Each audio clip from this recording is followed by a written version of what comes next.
ఆకలి తిన్న తర్వాత అసలు మాట్లాడలేను. ఈ మాటలతోటి కడుపు నిండుతుంది. అయ్యా ఎక్కడ ఇందాకటి నుండి నాకు భోజనం తర్వాత ఛాన్స్ వస్తుందేమో అని భయపడతా ఉన్నాను. ఎందుకంటే నేను ఎక్కడ స్పీచ్కి వెళ్ళినా కూడా తిన్న తర్వాతనే ఇస్తారు, అస్సలు అది ముందుకు వెళ్ళదు. అదంతా నాకు బాగా తెలుసు. సో ఫస్ట్ ఆఫ్ ఆల్ గురువులందరికీ కూడా పాదాభివందనాలు. ఈ యొక్క ఆత్మీయ సమ్మేళనానికి విచ్చేసినటువంటి నా స్నేహితులందరికీ కూడా చాలా చాలా ధన్యవాదాలు. చాలామంది నన్ను గుర్తుపట్టారు, కొత్తోడు ఎవరో వచ్చి మాట్లాడుతున్నారు ఎవరు అనుకుంటారు. నేను ఇక్కడ 9th మధ్యలో నుండే ఇక్కడ నుండి వెళ్ళిపోయాను. నా పేరు బత్తిని అశోక్, ధర్మరావుపేట. నా గురించి చెప్పుకోవడానికి ఎక్కువగా ఏమీ లేదు, ఎందుకంటే నేను చాలా తక్కువ కాలం మీతో ఉన్నాను కనుక. కానీ ఎక్కువ చెప్పాలి. ఎక్కువ చెప్తే ఒక సక్సెస్ స్టోరీ ఎలాగుంటుంది అనేది కొంచెం అందరికీ అర్థమవుతుంది. రాబోయే రోజులలో ఎక్కడైనా వాడుకోవచ్చు అనేటువంటి ఉద్దేశంతో ఈ ఆత్మీయ సమ్మేళనము అనగానే ఎంత ఎగ్జైట్మెంట్గా ఉన్నాను అంటే అది మాటల్లో చెప్పలేను. చాలా సంతోషంగా ఉన్నాను. ఉదయాన్నే 4 o'clock లేచి ఈరోజు అనుకోకుండా మా వైఫ్ వాళ్ళది కూడా సేమ్ డే చంద్రరావుపేటలో. సో తను వాళ్ళదే ముందు అన్నది కార్ ఇచ్చేస్తాను, మీరు వెళ్ళిపోండి, మీ ఫ్రెండ్స్ అందరు హైదరాబాద్లో ఉన్నారు కదా అని అంటే ఓకే అన్నాను. కానీ నేను డ్రైవర్ని అయ్యాను, వాళ్ళందరూ ఫ్రెండ్స్ అయ్యారు. నేను ఇక్కడి దాకా తీసుకొని వచ్చాను, సేమ్ డే మనకు కూడా ఏర్పడింది. ఎనీవే, నాకు ఒక భార్య, ఒక 60 మంది పిల్లలు. ఈ స్టోరీ నేను మళ్ళీ తర్వాత చెప్తాను. 60 మంది పిల్లలది. ధర్మరావుపేటలో నేను 5 years అప్పుడు నాన్న చనిపోయారు. మా నాన్న చనిపోయారు, తాటి చెట్లు ఎక్కేవాడు. అమ్మ కూడా ఫ్యామిలీ రీజన్స్ వల్ల వదిలిపెట్టి వెళ్ళింది. తాత నానమ్మ వాళ్ళు పెంచారు. 7th class అక్కడ అయిపోగానే నెక్స్ట్ ఎక్కడ ఏంటిది, గమ్యం ఏంటిది అనే ఆలోచనలో ఉన్నప్పుడు నాశనపల్లికి అందరు వెళ్తూ ఉన్నారు. మా 7th class బ్యాచ్ అందరు కూడా వెళ్తూ ఉన్నారు. వెళ్తున్నప్పుడు నేను కూడా చాలా ప్రయత్నం చేశాను. అక్కడికి కావాల్సింది ఏంటి అంటే ఒక క్యాస్ట్ సర్టిఫికెట్ కావాలి. అన్నీ ఉన్నాయి. క్యాస్ట్ సర్టిఫికెట్ కొరకు అక్కడ అప్లై చేశాము. ఇచ్చేవాళ్ళు కాదు. అక్కడ ఖానాపూర్ మండల్కి వెళ్తే అక్కడ ఇచ్చేవాళ్ళు కాదు. రెగ్యులర్గా తిరుగుతూ ఉండేది, వస్తూ ఉండేది. అయితే పేరెంట్స్ వెళ్ళి వాళ్ళకి ఏమైనా కొన్ని డబ్బులు ఇస్తే ఇమీడియట్గా సర్టిఫికెట్ ఇచ్చేవాళ్ళు. కానీ నాకు ఆ విషయం తెలియదు, ఆ స్తోమత కూడా లేదు. అలా మడికట్లలో పడి నడుచుకుంటూ వెళ్ళి అక్కడ కూర్చొని చాలాసేపు మళ్ళీ సాయంత్రం రిటర్న్ వెళ్ళిపోయేవాడిని 7th class ఎండింగ్లో. సో అది నాకు బాగా గుర్తుంది. ఇంకొక బాధాకరమైనటువంటి విషయం ఏంటి అంటే నా పెదనాన్న, సొంత పెదనాన్న నా కళ్ళ ముందు నేను అక్కడ కూర్చొని ఉంటే, ఇట్లాగే గద్దె ఉంటుంది, ఆ గద్దె మీద కూర్చొని ఉంటే వాళ్ళ కొడుకుది సర్టిఫికెట్ అంటే క్యాస్ట్ సర్టిఫికెట్ తీసుకుపోయాడు. 50 రూపాయలు నా కోసం కట్టలేకపోయాడు. సో దానివల్ల నేను 7th అయిపోగానే ఇక్కడికి రావటము జరిగింది. ఎందుకంటే ఇంట్లో భోజనము ప్రాబ్లము. ఇవన్నీ మాట్లాడితే ఎమోషన్ అవుతానేమో అని అనిపిస్తుంది. ఇంట్లో భోజనం ప్రాబ్లము. తాత తాటి చెట్లు ఎక్కేవాడు, కష్టాలు చాలా ఉన్నాయి. ఏడుస్తూ ఉండేది. ఉదయాన్నే ఇక్కడికి వచ్చేప్పటికీ ఫుడ్ రెడీ అవ్వకపోయేది. మా ఇంటికి సాకలమ్మ వచ్చేది, అత్త ఎందుకు ఏడుస్తున్నావు ఆ పిల్లగా అంటే ఇంకా ఫుడ్ రెడీ పెట్టలేదు అని అంటే, మీకు తెలుసో లేదో ఆమె బుట్టలోది నా సద్దిలో పెట్టేసి మా అత్త పచ్చడేస్తే తీసుకొని వచ్చేవాడిని. సైకిల్ లేదు, అక్కడ నుండి నడుచుకొని వచ్చేవాడిని. బట్ నా ఫ్రెండ్స్ చాలామంది దే ఎంకరేజ్డ్ మీ, అంటే వాళ్ళు నాకు చాలా సపోర్ట్ చేశారు. చాలాసార్లు ఒకరు నా బుక్స్ వాళ్ళ వెనకాల కట్టుకోవాలి, ఇంకొకరి సైకిల్ నేను తొక్కుకుంటూ రావాలి. అలాగా చాలాసార్లు వచ్చాను. జీబులలో వాళ్ళను బాగా బ్రతిమలాడి వెనకాల వేలాడపడుతూ వచ్చేవాడిని. ఏమీ లేకపోతే ఇక నడుచుకుంటూ వచ్చేవాడిని. ఇది ఒక మెమరీ. ఇక్కడికి వచ్చిన తర్వాత అక్కడ మనమందరము టిఫిన్ బాక్సెస్ మేము అక్కడ పెట్టుకునే వాళ్ళము. అక్కడ పెట్టుకున్నాక మధ్యాహ్నం వెళ్ళే వరకు నా టిఫిన్ బాక్స్ మొత్తం నీళ్ళు అయిపోయేది చాలాసార్లు. ఒక్కొక్కసారి టిఫిన్ తెచ్చుకోకపోయేది. అశోక్ గాడు, విష్ణు వీళ్ళందరూ కూడా లాక్కుపోయేవాళ్ళు, సిరికొండ కుమారి వీళ్ళందరూ కూడా రారా నేను ఇక వద్దులే అనేసి నేను ఎటో తప్పించుకొని వెళ్దాం అనుకునే వరకు తీసుకుపోయి ఒక పై ఇది ఉంటే అందరూ మనసు కొంచెం పెడితే అది తినేవాడిని, తిని మళ్ళీ వచ్చి చదువుకునేవాడిని. సో ఇది నా క్రమము. ఆ ఫ్లోలో నైన్త్ క్లాస్ అయిన తర్వాత ఒక ఫ్లోలో నేను హైదరాబాద్ వెళ్ళటం జరిగింది. ఆ హైదరాబాద్ వెళ్ళిన తర్వాత నాకు ఇవన్నీ ఇంకా వేరే ఏం తెలియదు, ఎక్కడ ఫుడ్ దొరుకుతుందో, ఎక్కడ కొంచెం మంచి జీవితం దొరుకుతుందో అక్కడ ఉండాలి అనే ఆలోచన ఉండేది ఆ కాలంలో. సో అప్పుడు ఒక విధంగా చెప్పాలి అంటే నక్సలైట్గా వెళ్దామా అనే ఆలోచన కూడా వచ్చింది.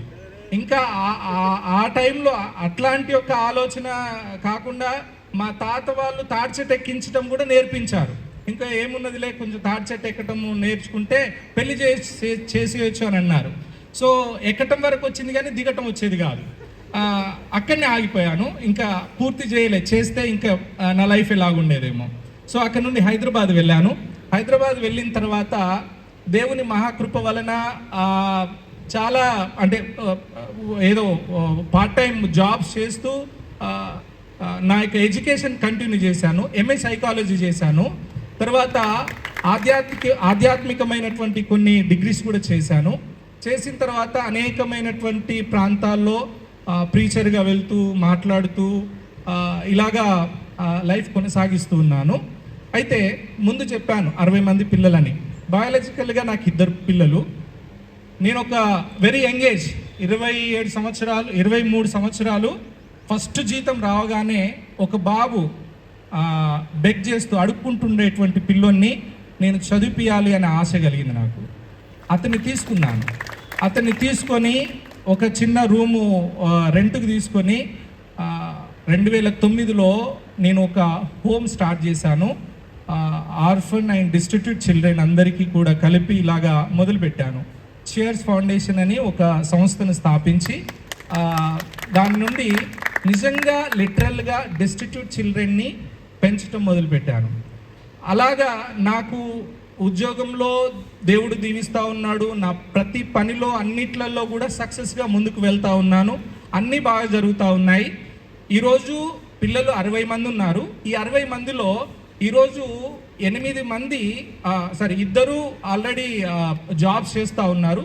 8 మంది ఇంజనీరింగ్ చేస్తూ ఉన్నారు. ఇప్పుడు 8 మంది వీళ్ళు లిటరల్గా చాలా స్థితి ఇంకా వాళ్ళు నాకంటే ఘోరమైనటువంటి స్థితిలో ఉండినటువంటి వారిని నేను ఎన్నుకున్నాను. అక్కడ వీడియో తీస్తున్నాడే వాడు 7 years అప్పుడు ఐ థింక్ వాడికి 5-6 years అప్పుడు నా దగ్గరికి వచ్చాడు. వాడు ఒక్కడే కాదు, వాడు వాళ్ళ చెల్లి వాళ్ళ తమ్ముడు కూడా నాతో ఉన్నారు. అంటే వాళ్ళు చిన్నప్పటి నుండి నా దగ్గర పెరుగుతున్నారు, అమ్మ నాన్న లేకపోతే. సో ఈరోజు వాడు సైబర్ సెక్యూరిటీ 3rd year చదువుతూ ఉన్నాడు. వాళ్ళ తమ్ముడు బీటెక్ 1st year చదువుతూ ఉన్నాడు. వాళ్ళ చెల్లి గ్రూప్స్కి ప్రిపేర్ అవుతూ ఉంది. ఇలాగా ఎంతోమంది పిల్లల్ని అలా కట్టడము జరుగుతూ ఉంది. ఎందుకు ఇవన్నీ చెప్తా ఉన్నాను అనంటే, సార్ మీరు నీళ్లు పోసిన మొక్క ఈరోజు చాలామందికి ఆశ్రయం ఇవ్వడానికి, చాలా పనులు చేయడానికి ఎదిగింది అని చెప్పడానికి ఈ మాట చెప్తా ఉన్నాను.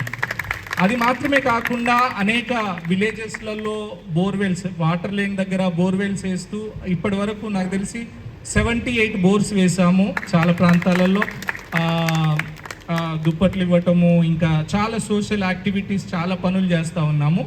ఇక్కడికి రావడానికి ఎందుకు ఎగ్జైట్మెంట్ అయ్యాను నేను అనంటే, ఎక్కడికి వెళ్ళినా కూడా పొగుడుతూ ఉన్నారు, సార్ అంటూ ఉన్నారు, అయ్యా అంటూ ఉన్నారు, అన్నీ చేస్తూ ఉన్నారు. రా అనేవాడు ఎవడైనా ఉంటాడా అని ఇంత దూరం వచ్చాను. రా అనిపించుకోవడానికే ఇంత దూరం వచ్చాను.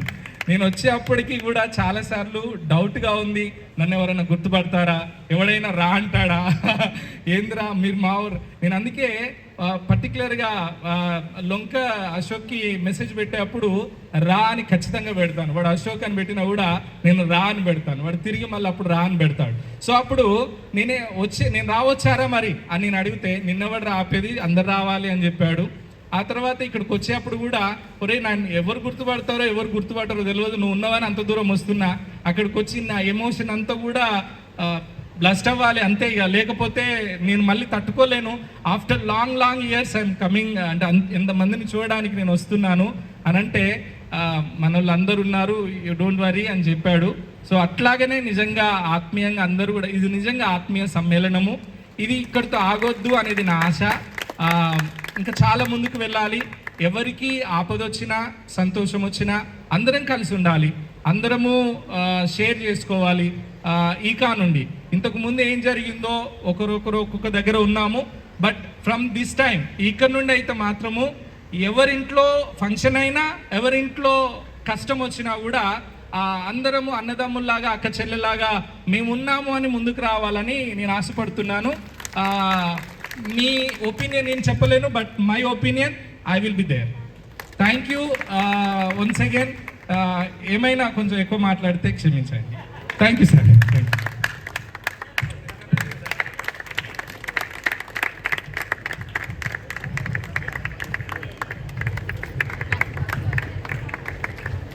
Hats off Ashok. ఎవరైతే చిన్నప్పుడు చాలా కష్టపడి అంతటితోటి వదిలేక వేరే మార్గం ఎంచుకోకుండా తాను ఏదైతే కావాలనుకున్నటువంటి గోల్ని రీచ్ అవుతాడో అతను ఎప్పుడూ కూడా మళ్ళీ వెనక్కి తిరిగి చూడడు. అతను ఎప్పుడు కూడా ఫెయిల్యూర్ కాడు. దానికి అశోకే నిదర్శనం. మరి అశోకు ఎన్ని ఇబ్బందులు పడ్డాడో మన ముందు చెప్పారు. నిజంగా తండ్రి లేని వాళ్ళు తర్వాత ఇటువంటి ఫేస్ చేసినటువంటి వాళ్ళు ఒకసారి మెట్టెక్కిందంటే వెనక్కి చూడనటువంటి పరిస్థితులు అది నాకు కూడా వర్తిస్తుంది. నేను 3 సంవత్సరాలప్పుడే మా నాన్నగారు చనిపోయారు. అశోక్ అన్నట్లు వాళ్ళ పెదనాన్న ఆఫీస్లో ఉండి తన కొడుకు సర్టిఫికేట్ 50 రూపాయలు ఇచ్చి తీసుకెళ్ళాడు, కానీ ఈయనకు 50 రూపాయలు ఇవ్వలేకపోయాడు అని చెప్పి అన్నారు. సేమ్ నేను ఇంటర్మీడియట్ చదివేటప్పుడు ఒక 3 రూపాయలు బస్ కిరాయి నాకు ఎవరు ఇవ్వలేదు. అటువంటి పరిస్థితి ఉండే. సరే దాన్ని మనం ఎదుర్కొన్నాం, నిలదొక్కున్నాం. సరే గాడ్ గిఫ్ట్ మనకి ఇచ్చిండ్రు. మన పిల్లలు కూడా ఇలా మంచి పొజిషన్లో ఉన్నారు. సో ఈ విషయం మరి నేను చెప్పాల్సి ఇప్పుడు